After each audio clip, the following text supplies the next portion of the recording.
النهاردة هحكي لكم عن قضية هزت مصر كلها، جريمة عمرك ما هتصدق تفاصيلها مهما سمعت عنها.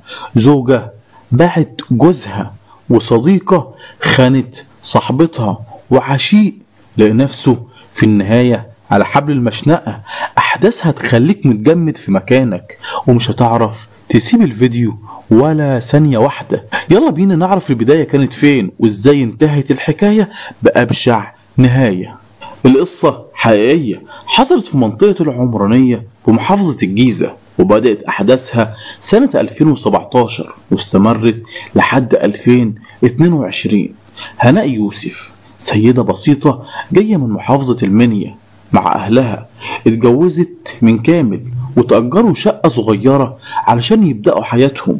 الحياة كانت صعبة وكامل شغله محدود، فاضطرت هناء إنها تشتغل خادمة في البيوت علشان تساعد جوزها وتسد احتياجات بيتهم. في يوم من الأيام اتعرفت هناء على واحدة اسمها أمجاد، كانت بتتعامل معاها كويس جدا، وهناء صدقت إنها صديقة مخلصة. ومع الوقت بقت العلاقة بينهم علاقة أسرية، حتى كامل نفسه اتعرف على أمجاد وجوزها وأصبحوا كلهم أصحاب. لكن ورا الود ده كان فيه نية سودة. أمجاد كانت شايفة جوزها كبير في السن عنها ب26 سنة، وبدأت تقارن بينه وبين كامل، شاب أصغر وأقرب ليها في العمر. وبدأت العين الطامعة تتحرك، وابتدت أمجاد تدي أشارات وتلمح، وللأسف كامل انجرف معاها، ووقعت بينهم علاقة محرمة استمرت 5 سنين. ومع مرور الوقت أمجاد طلبت من كامل إنهم يخلصوا من شركاء حياتهم. قالت له بمنتهى البساطة: أنا هتخلص من جوزي وانت تتخلص من مراتك ونعيش مع بعض. وبالفعل نفذت خطتها، حطت السم لجوزها في الأكل ومثلت إنها حزينة، وادعت إن السبب فيروس كورونا.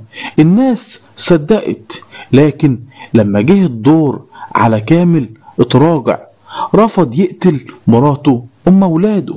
ساعتها أمجاد حست إنها اتخدعت، وقالت لنفسها: أنا اللي ضحيت وقتلت، وهو رجع لمراته وبيته.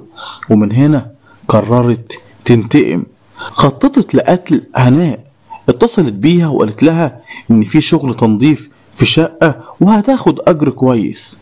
ولما هناء وافقت وراحت معاها، قفلت أمجاد الباب وضربتها على دماغها بحجر، وللأسف خلصت عليها بوحشية. وبعد كده قطعت الجثة وحطتها في شنطة كبيرة ورمتها جنب الطريق الدائري. مرت ساعات طويلة من القلق لحد ما تم اكتشاف الجريمة. وبمراجعة الكاميرات والبحث الشرطة وصلت لأمجاد، وهناك اعترفت بكل حاجة، مش بس بقتل هناء لكن كمان بقتل جوزها قبلها. المفاجأة الأكبر إن كامل اتقبض عليه هو كمان واتحاكم معاها. في 3 أغسطس 2022 صدر الحكم بإعدام أمجاد وكامل. قضية صدمت المجتمع كله. 2 بسطاء راحوا ضحية خيانة وغدر.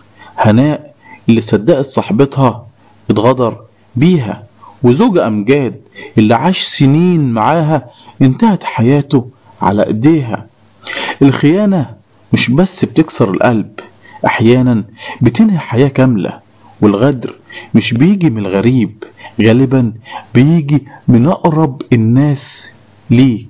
ودي كانت نهاية قصة النهاردة، قصة بتأكد لنا ان الخيانة مش بس بتكسر القلب، دي ممكن تدمر بيوت وتنهي حياة كاملة.